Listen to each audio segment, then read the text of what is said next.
तो सेटल्ड हो चुका है। अब तो आंदोलन खत्म हो गया, उनके जो इश्यूज थे उस इशू को एड्रेस कर दिया गया, परीक्षा हो गया, रिजल्ट हो गया, सब तो हो गया। अब क्यों आंदोलन कर रहा है? हमको लगता है उनको दिक्कत ये हो गया है कि उनकी पार्टी बिखरने की स्थिति में आ गई। पार्टी उनके कंट्रोल में रहा नहीं है।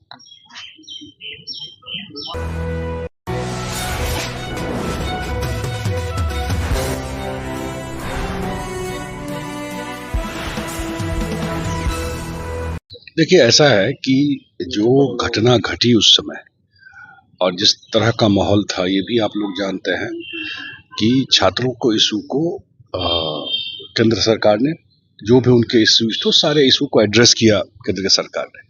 और यहाँ भी मुख्यमंत्री ने क्लियर कट आदेश दिया था कि जो छात्रों का इशूज है या उनके ऊपर कोई केस है, ये है, सब चीज को खत्म किया गया। सीवान में जो घटना घटी उस पर बिहार सरकार ने इमीडिएटली कार्रवाई किया। जिसने ये किया था उसको सस्पेंड किया गया, जांच चल रही है उसके ऊपर। उस बैकग्राउंड में जाना हमको तो कोई उचित नहीं लगता है, जब ऑलरेडी एक जांच चल रहा है और जो ये काम किया था और उस पर ऑलरेडी सस्पेंड हो गया है, तो बिहार सरकार तो जो एक्शन लेना था सारा एक्शन ली।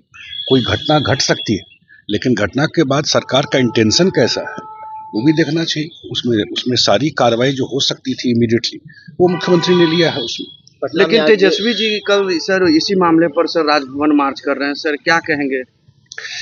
तेजस्वी जी, मैंने पहले भी कहा था कि वो पार्ट टाइम पॉलिटिक्स करते हैं। जब ये इशू था तो इस देश में भी नहीं थे वो। उनको कोई कंसर्न छात्रों के उनके पेपर लीक से कुछ नहीं। वो अपना राजनीति करने के लिए अपना प्रेजेंस दिखाना चाहता है। ये मुद्दा तो सेटल्ड हो चुका है। अब तो आंदोलन खत्म हो गया, उनके जो इश्यूज थे उस इशू को एड्रेस कर दिया गया, परीक्षा हो गया, रिजल्ट हो गया, सब तो हो गया। अब क्यों आंदोलन कर रहा है? हमको लगता है उनको दिक्कत ये हो गया है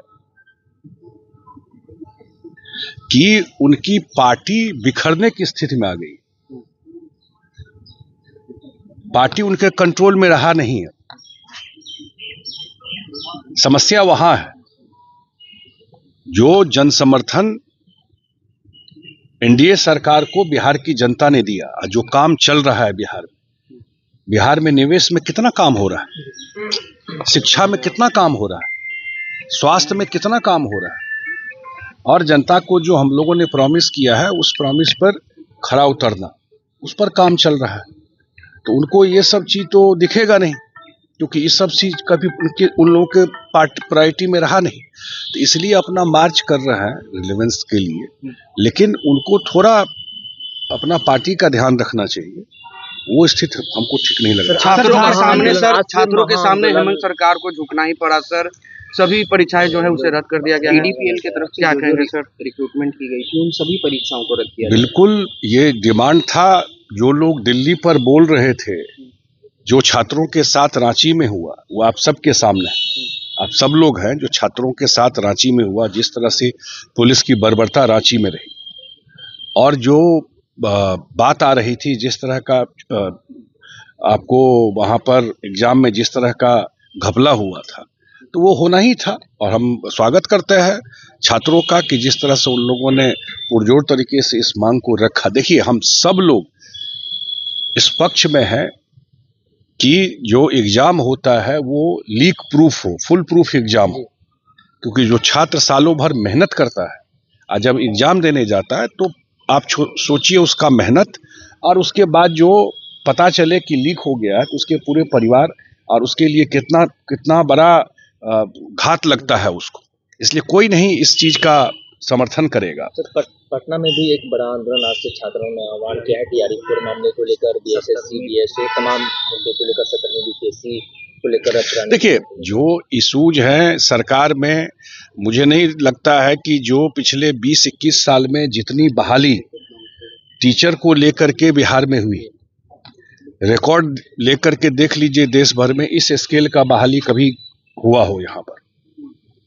और जो सरकार ऑलरेडी मैं देखा जो सरकार का बयान आया है हर एक उसको लेकर के, कोई इशू है आंदोलन करना अधिकार है, इसमें कोई वो नहीं है। आपका इशू है, आंदोलन कीजिए, और सरकार का काम है जो संभव है उसको एड्रेस करना, उसको अकोमोडेट करना।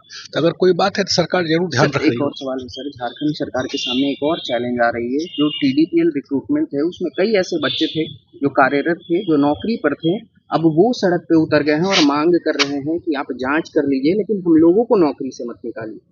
अब तो वहाँ की सरकार जब जांच दे दी है और एक आंदोलन चला है, तो स्वाभाविक है अब जांच में जो फलाफल निकलेगा उसी के बेसिस पर न कोई डिसीजन होगा।